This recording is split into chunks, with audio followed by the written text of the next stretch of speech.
This is damn near impossible. This knife right here in my hand, for as awesome as it feels, as great as the action is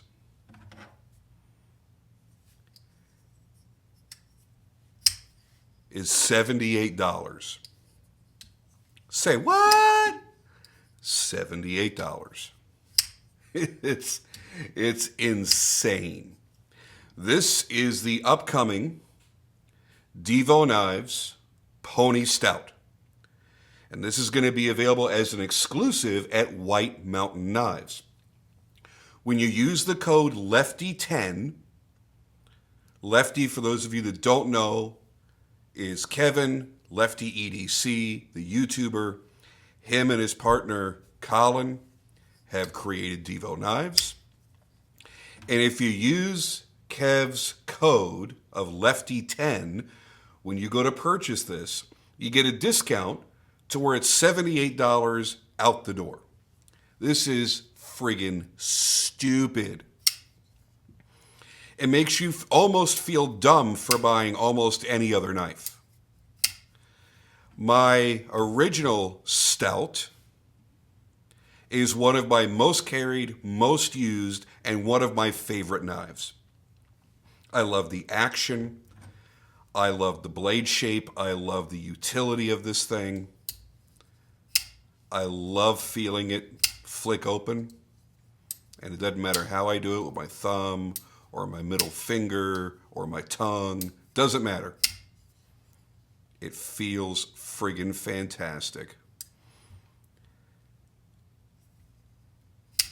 Oh, yeah. And here's what's funny. I thought going down to a micro version of the knife, it would lose something. And it really doesn't.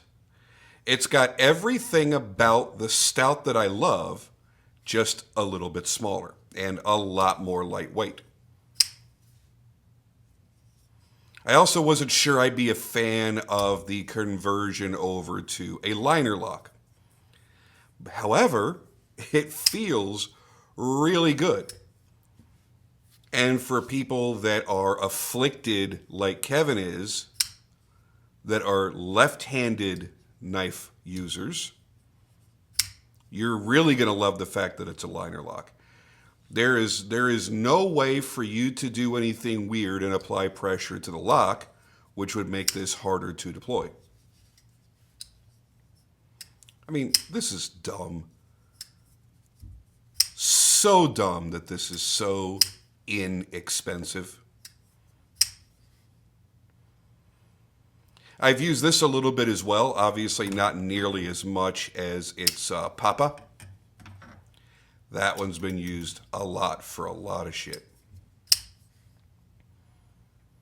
And every time I've reached for this, by the way, how cool is this? So they incorporated that same dip in the spine of the blade into this smaller version. But basically the blade ends there because it's not an extra half-inch longer like this one is. I love the fact that they still put it there, and it's still super easy to cut into boxes and everything else because of your ability to guide it with your index finger. Love it. And by the way, if you own a Stout, you do need to go to Divo Knives website. I loved how my Stout looked originally, and I should have a picture of it here somewhere, and if so, I'll pop it up on the screen. It looked really good with the copper-infused carbon fiber, but I am a huge lover of this sunset orange. And they have alternative scales that you can purchase and replace your original scales with. It takes you all of a minute and a half to do the whole thing. It's super simple, super fast, and you can completely change the personality of your original Stout. And just like the original Stout, If you feel like putting in the effort, you can change out the clip. If you're one of the people, like I've always been, that just can't stand these paper clip pocket clips, which this is the knife that got me over that. I really don't care all that much anymore because it does work very, very well. It does function very well, goes in and out of the pocket very, very easily, and has great retention. I don't have any issues with it. I really don't like the feeling of it flexing as I'm cutting stuff.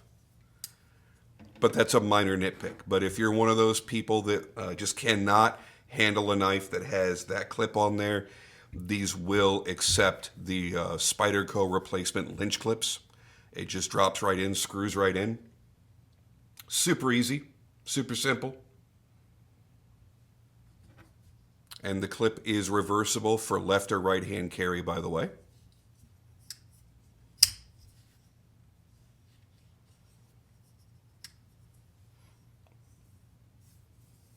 QSP manufactured these, and they did a really nice job all the way around. And they did a good job on finishing the G10 as well. I've got a rub mark here on mine because, again, as I mentioned before, I have carried it and I have used it. But they did a very nice finish. Black, especially on G10, can be a little bit finicky when you're making a knife because every time that you grind G10, you get a whiteness that comes out of it, which is especially noticeable on a dark color like black. They did a really great job finishing it out. And it's a nice pitch black G10 with a nice feel to it. They didn't over polish it. They didn't under finish it where it's rough and cheap feeling like micarta. Yes, my hatred for micarta still shines through. Can't help it.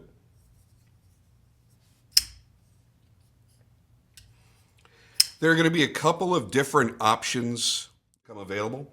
There's a blue micarta with a stone wash blade, a black micarta with a black wash blade, black G10 with a stone wash blade, or the black G10 with the black wash blade, which is what I have here. And to me, this is the way to go. I just think this looks fan-friggin-tastic. That feels so good right in there, that little finger choil. Again, the focus, you could tell very easily on this knife, is to be something to be used. Not just look really cool, not just be a fidget toy, not just be a pocket queen or a safe queen, but everything is designed around the human hand. How it's going to fit in the hand, how you're going to cut with it, where you can get leverage on it, and how you can grip it comfortably.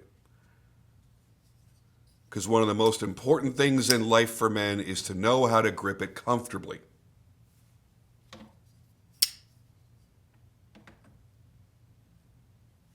Look how cool that is, man. All the hardware holding this together, as well as the backspacer, are steel. They are not titanium, which would obviously reflect in the price. So that's how they did it. That's how they did the $78. Kind of makes a little more sense now. Divo is really good about offering a lot for very, very little. Again, I speak from experience. But you don't miss what's missing. Sure, it would be great if everything on this knife were titanium, but you're never going to know the difference. It's such a small and slim knife that there's not really going to be a big weight difference that I think that you would recognize. And as long as you're not out, I don't know, deep sea fishing and tossing this around on the boat, worrying about it possibly rusting, I don't think that you're going to really notice a difference there either between having a titanium backspacer and a steel backspacer. Same for the hardware.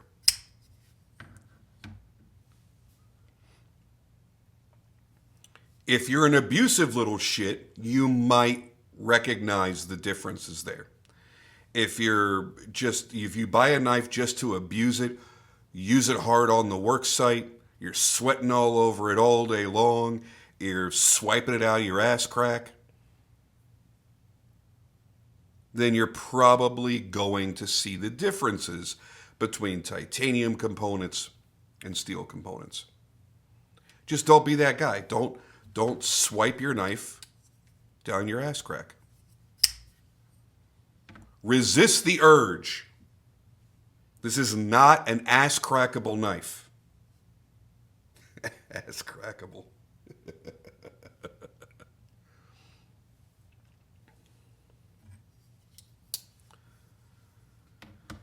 All right, very quickly, I'm just going to list the specs here. I'm not going to bother to read them all off and everything because they're going to be everywhere.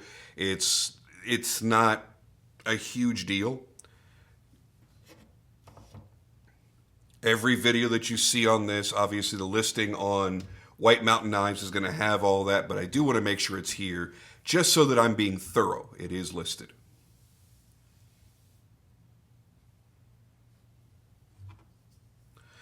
Basically, I'm just making this video because I want to tell you guys how much I like it. Obviously, I want to support a buddy. I want to support a fellow knife tuber.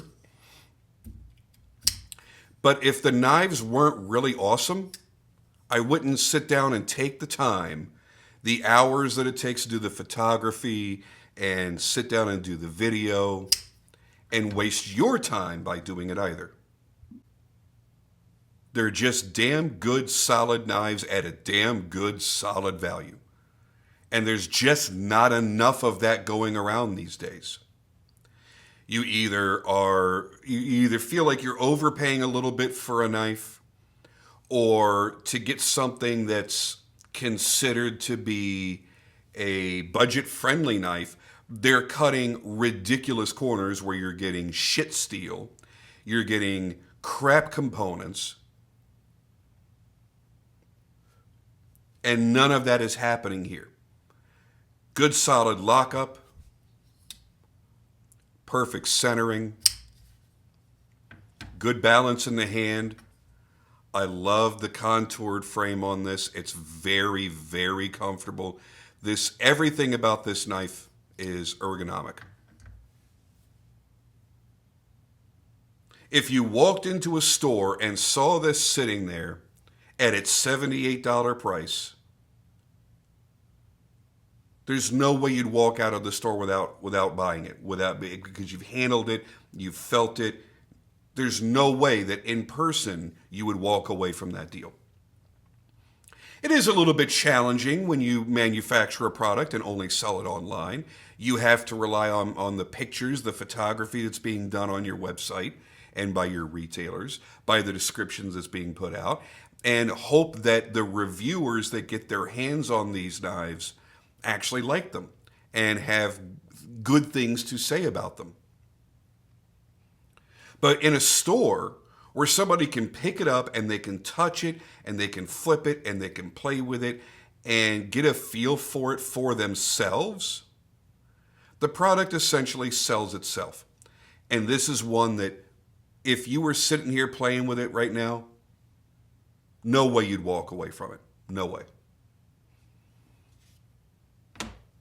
And I allege the same about the original Stout. I think the original Stout is still one of the best knives on the market for anywhere near the price that it was.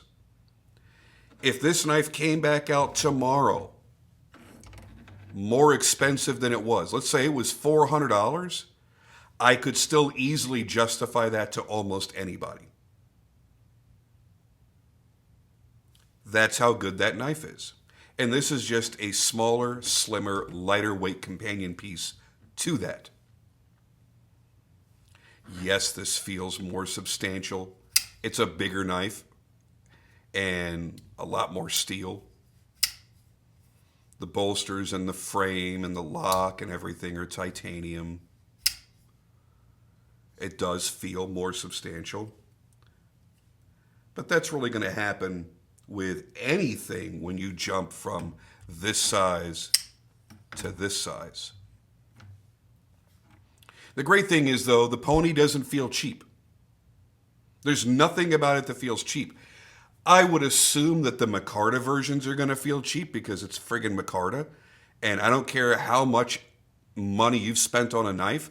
Once you put micarta on it, it tends to feel cheap in my eyes. So there's a chance that if you pick up the micarta, you may come back to this video and go, Jim, you're insane. Yes, this knife feels super cheap. Well, yeah, you were the dumbass that bought the micarta version. Buy the G10, Sherlock.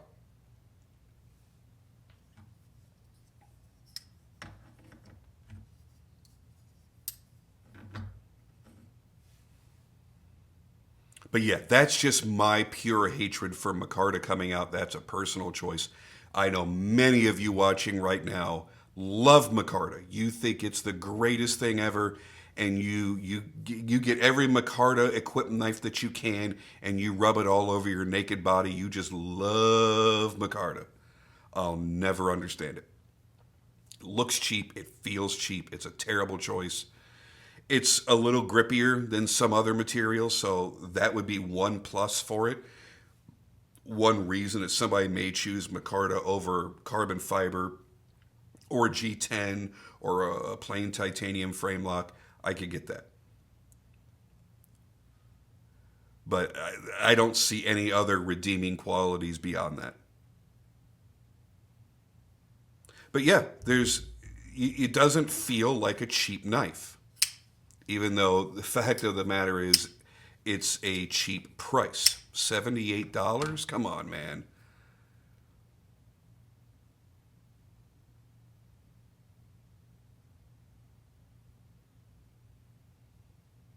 I don't have the original packaging that this is going to come in because this is a pre-production prototype.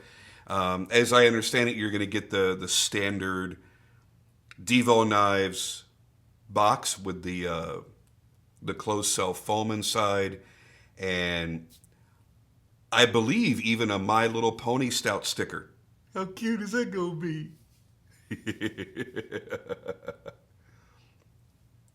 Anyway, these are going to release sometime in April or May. They'll be exclusive, as I mentioned before, to White Mountain Knives. And if they happen to have any extras, they'll take them with them to Atlanta Blade Show, and you'll get a chance to pick it up and play with it yourself.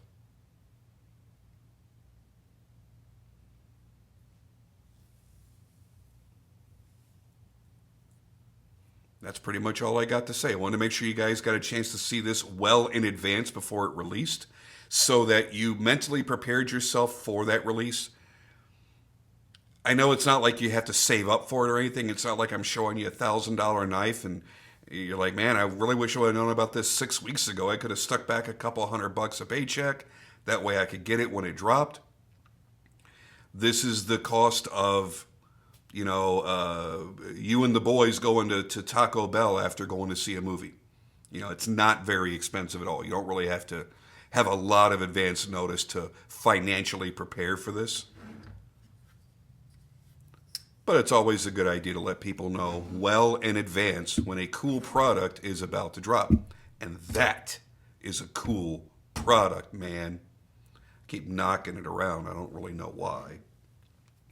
Anyway, them's my thoughts. Come back down to the comments down below after you get yours and let everybody know what you think of it. Thanks, guys. I'll see you on the next video.